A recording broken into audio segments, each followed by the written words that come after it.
Oui, merci. Je vais aborder le sujet sous un angle sensiblement différent.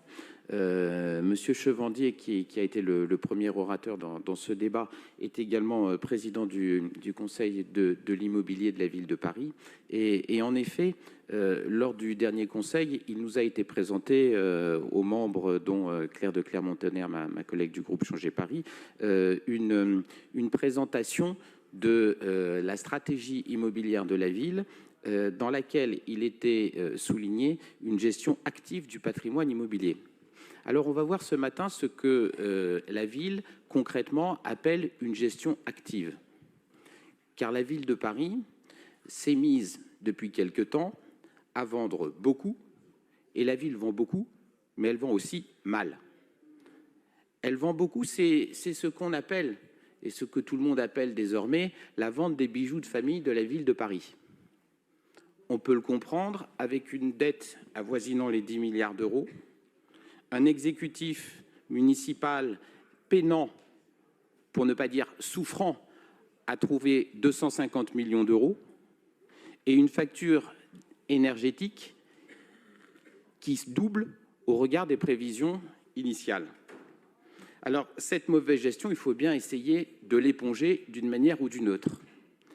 Les Parisiens ont confié à Madame Hidalgo et son équipe municipale certains biens qu'ils ont les plus chers.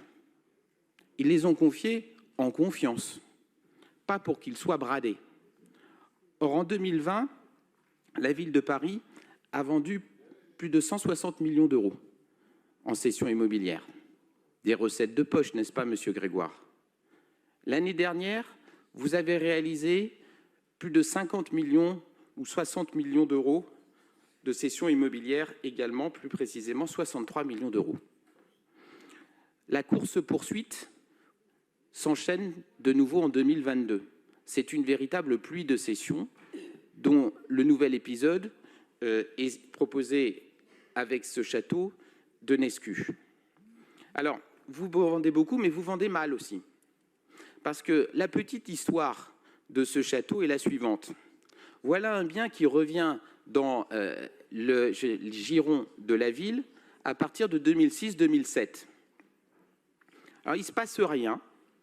Et puis, on essaie de le vendre début des années 2010, sans succès. Et c'est probablement ce que la ville aujourd'hui appelle une gestion active du patrimoine immobilier, parce que entre 2011 et 2022, soit 11 ans, il ne se passe à nouveau rien. Ah si, il se passe quand même des choses. Parce qu'entre-temps, ça coûte environ 15 000 € chaque année pour essayer tant bien que mal de maintenir le bien en l'état, mais plutôt mal d'ailleurs.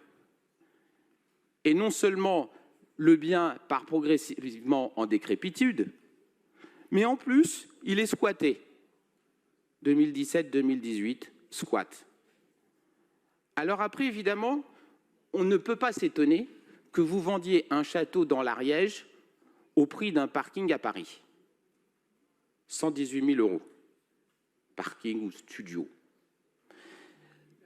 On brade le patrimoine de la ville du fait, finalement, que jamais personne ne s'est intéressé à ces biens-là, qui n'ont retrouvé un intérêt pour l'exécutif municipal qu'à partir du moment où vous avez commencé à prendre conscience que le trou était tellement énorme dans le budget de la ville qu'il fallait bien trouver de nouvelles recettes. Donc, raison pour laquelle, ce matin, nous ne pouvons que dénoncer cette impéritie budgétaire, cette gestion qui n'est pas une gestion active, mais une gestion passive du patrimoine immobilier de la ville, et sans parler des décisions que vous présentez comme volontaristes, mais qui sont en réalité simplement la soumission à la réalité budgétaire qui pèse aujourd'hui sur la ville de Paris. Et nous nous abstiendrons pour marquer notre préoccupation et notre inquiétude. On y reviendra le mois prochain lors du débat d'orientation budgétaire. Merci.